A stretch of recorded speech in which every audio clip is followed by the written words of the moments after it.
편견에 도전하는 한국 현대사. 산업여군, 공돌이와 공순이, 노동자. 정부에서는 그들을 산업여군이라고 불렀다. 전시작전처럼 산업화가 진행되고 있었고 산업의 영역에서 그들은 군인 취급을 받았다. 세상에서는 그들을 공돌이, 공순이로 불렀다.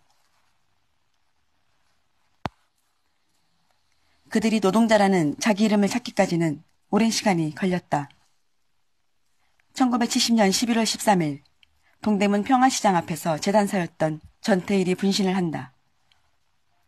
근로기준법을 준수하라. 우리는 기계가 아니다. 노동자들을 혹사하지 말라. 불길이 기도를 타고 들어갔는지 그의 마지막 말은 잘 들리지 않았다. 1960년대의 빠른 성장에는 노동자들의 희생이 있었다. 대규모 사업장은 좀 나았지만 영세업체로 갈수록 비인간적인 노동 조건이 강요되었다. 전태일이 몸담았던 청계천 의류 제조업체 밀집 지역은 그런 영세업장의 대표적인 곳이었다. 농촌에서 올라온 20살 아래의 소녀들이 하루 14시간씩 일했다.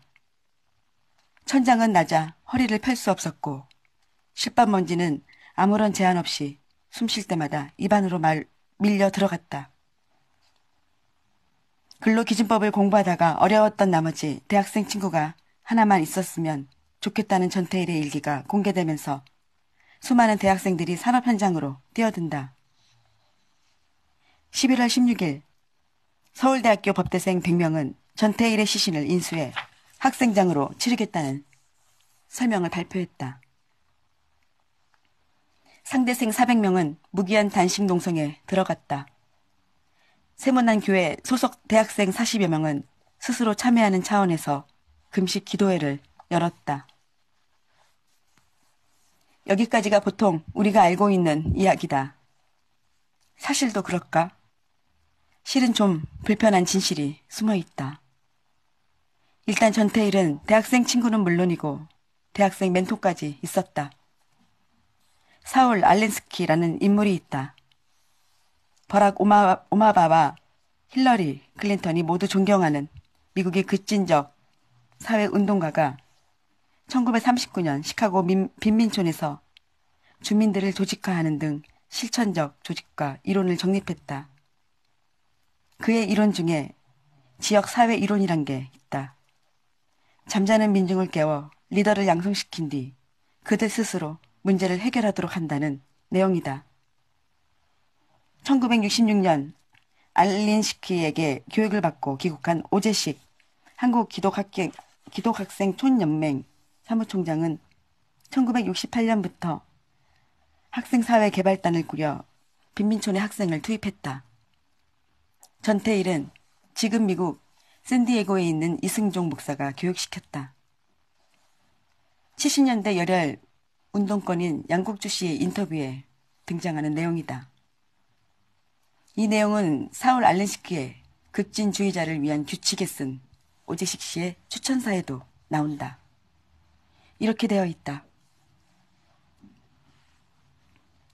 현장의 상황을 정확하게 파악한 후 선동하지 않고 차분하게 그들을 조직하는 게 목적이었다.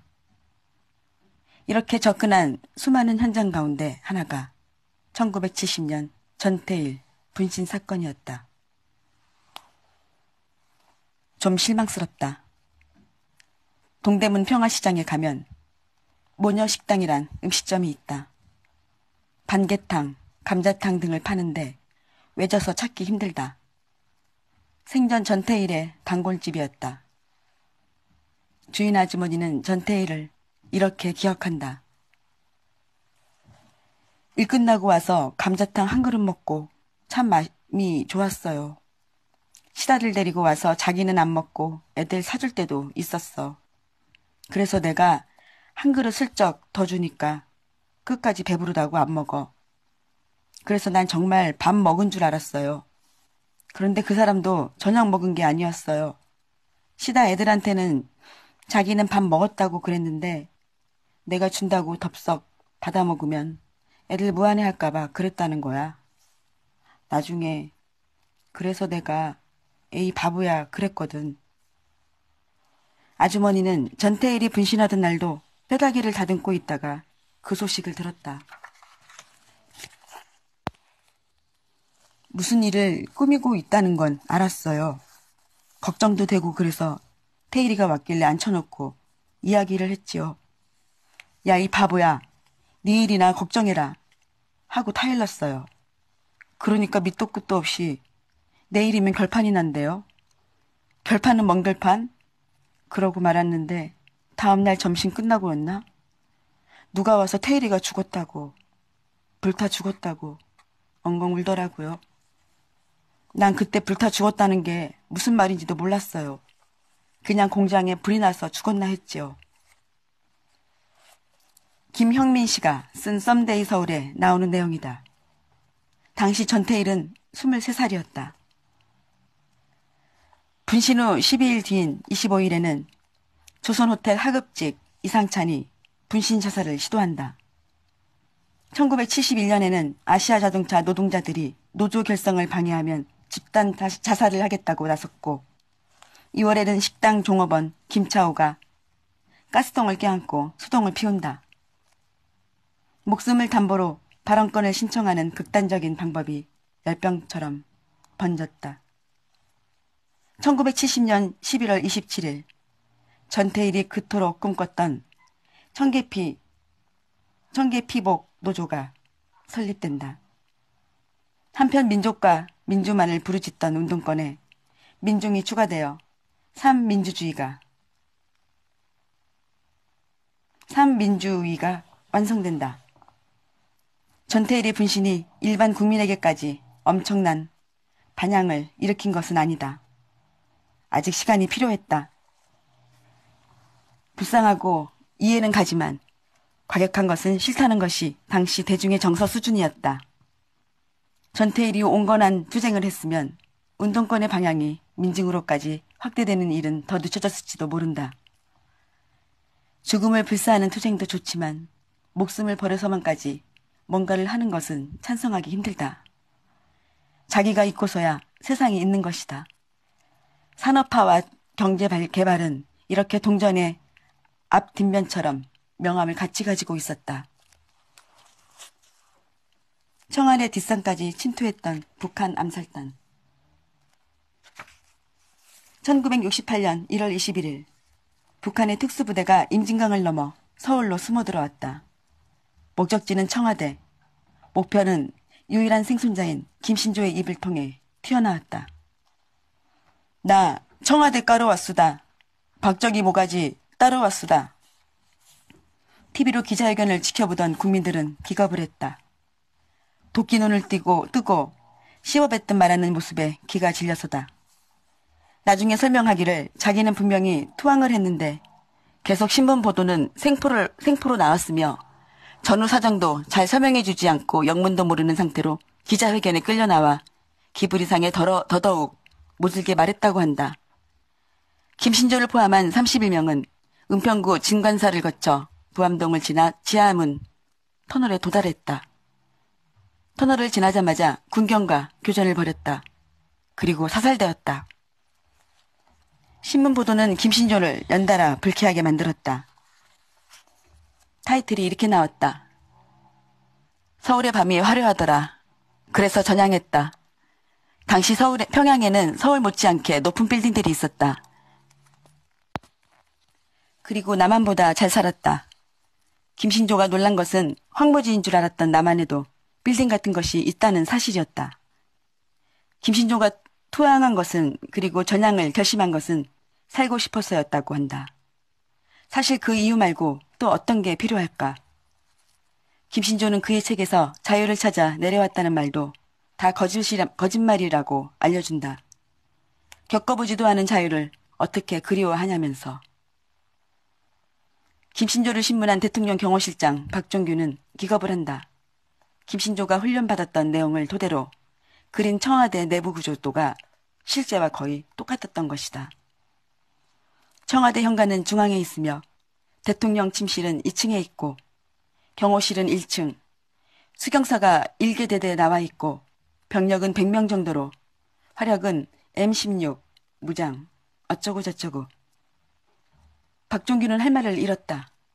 당시 대한민국 보안 상태가 그 정도였다. 김신조는 고문이나 구타는 당하지 않았다. 윤필용 장군도 김신조를 찾아왔다. 윤필용의 첫마디는 김소희 잘 오셨소 였다. 김신조는 당황했다. 윤필용은 김신조를 인간적으로 대했다고 한다. 김소희도 군인이고 나도 군인이다. 군인은 나라와 민족을 위해 싸운다.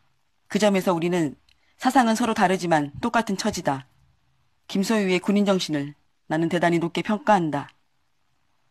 물론 심리적인 목적이 있었겠지만 김신조의 마음을 흔들기에는 충분했다. 김신조의 청와대 습격으로 당시 강북은 한동안 부동산 경기가 침체되었다.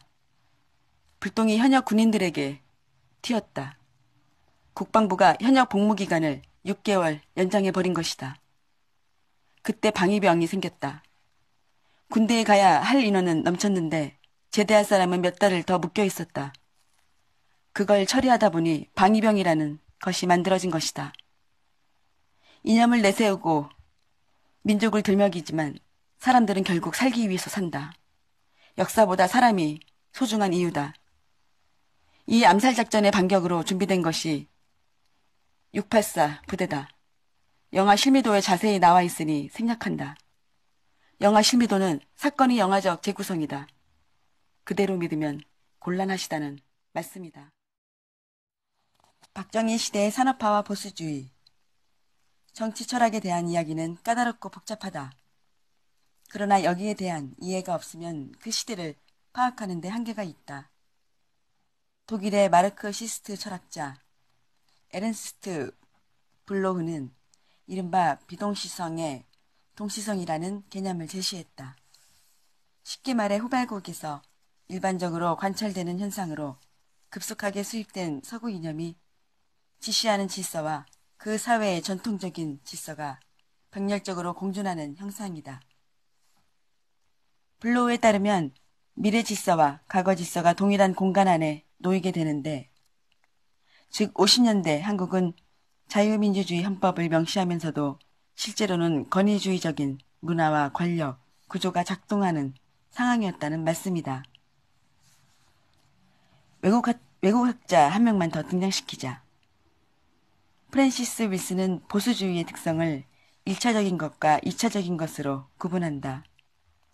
보수주의는 프랑스 혁명 때 등장한 개념으로 즉각적이고 급진적인 사회개혁이 인간에게 별로 이익이 되지 않는다는 반성에서 출발한 이념이다. 그러니까 혁명 직후 마구 목을 잘라내던 공포정치에 대한 반발이었다. 보수주의의 1차적인 속성은 인간은 불평등하고 불완전하다는 신념, 그리고 대중이 직접적인 정치 참여는 그다지 바람직하지 않다는 것이다. 이 1차적인 속성은 시간과 공간에 관계없이 보수주의자들의 꾸준히 강조하는 개념이다. 2차적인 속성은 특수한 역사적, 지역적 상황에서 발생하는 것으로 기존 사회 경제적 질서를 수호하려는 주변적인 개념과 원칙을 말한다. 2차 세계대전 후 미국의 보수주의는 2차적 속성으로 반공주의와 발전주의를 강조한다. 냉전이 시작되면서 반공주의는 자연스럽게 대도되었고, 이 반공을 지키기 위해 물질적인 풍요를 동원하는 발전주의가 따라 나왔다. 한국도 마찬가지다. 공산주의 세력과 전쟁을 치렀고 경제로 경쟁을 해야 하는 상황이었다. 반공체제가 힘을 얻는다. 반공법의 실시와 전방위적인 반공교육이 실시된다. 반공기구가 비대해지고 가끔은 정치적인 이익을 목적으로 반공을 활용하기도 한다. 자유민주주의를 지키기 위해서 반공을 해야 한다는 논리는 1차적 속성을 2차적 속성이 일시적으로 지배하는 상황으로 전개된다. 자유민주주의는 반공을 위해 일시적으로 뒤로 밀려난다. 박정희의 5.16은 자유민주주의를 지키기 위해 반공을 강화해야 하며 이를 위해 자유민주주의의 가치가 보류될 수 있다는 사실을 보여준다. 자유민주주의를 수호하기 위해 반공의 이름으로 자유민주주의를 제한한다는 기이한 역설. 박정희 시대에는 이 반공주의의 발전주의가 더해지면서 자유민주주의를 훌쩍 추월한다. 박정희는 서구에서 오랜 시간 숙성되면서 성장한 민주주의가 한국에 바로 이식될 수 없다는 사실을 간파했다. 민주주의를 위해서는 일단 산업화를 통한 경제발전이 있어야 한다고 생각했다. 이 발상을 위해서라면 민주주의 원칙이 훼손될 수도 있다는 논리로 이어진다. 세상 일은 이럴 때만 참 공평해서 둘 다 가질 수가 없다. 민주화냐 산업화냐, 인권이냐 경제적 풍요냐, 대기를 해야 하는 상황이다. 간단하지만 인권과 민주주의 원칙이 통용되는 세상이냐, 인권 유보, 민주주의 정체지만 생활은 풍족한 세상이냐 중 골라야 한다. 사람마다 가치관이 다르니 정답은 없다. 국민 모두가 그리로 가자면 가야 한다. 정답은 없지만 다음 단계의 전개 과정은 보여줄 수 있다. 가난하지만 민주주의 원칙이 구현되는 사회가 풍족한 사회로 가는 길은 거의 없다. 민주주의를 일부 포함한 대신 풍족해진 사회가 다시 민주주의를 되찾는 일은 드물지 않게 일어난다. 전형적인 후발 농업국이었던 한국은 79년 들어 중화학 부분이 51.1%를 차지하는 공업국가형 경제구조로 변한다. 이 모든 것은 독재라는 이름으로 가능했다. 남한만 그런 게 아니라 북한도 경제개발에 몰입했다. 북한은 왜 실패하고 남한은 왜 성공했을까? 북한은 국가가 경제 주체가 되고 싶어 했다. 남한은 민간 기업을 키웠다. 이 민간 기업들이 이른바 기업 집단이 돼가는 과정에서 그다지 민주적이지 않는 특혜와 지원이 이루어졌다. 독점과 특혜는 영원한가? 이제는 하나씩 내주고 있다.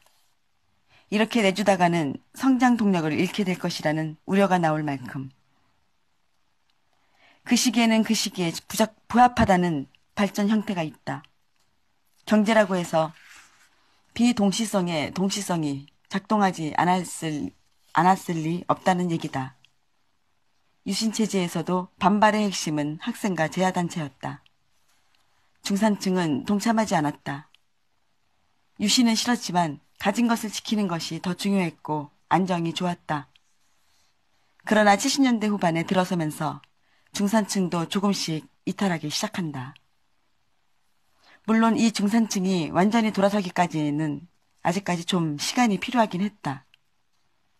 박정희 시대는 자유민주주의는 미래 이념으로 남아있고 현실은 반공주의, 산업화를 내세운 권위주의적 과거 질서로 이루어진 현실과 미래가 공존하는 상황이었다. 여기까지 하겠습니다.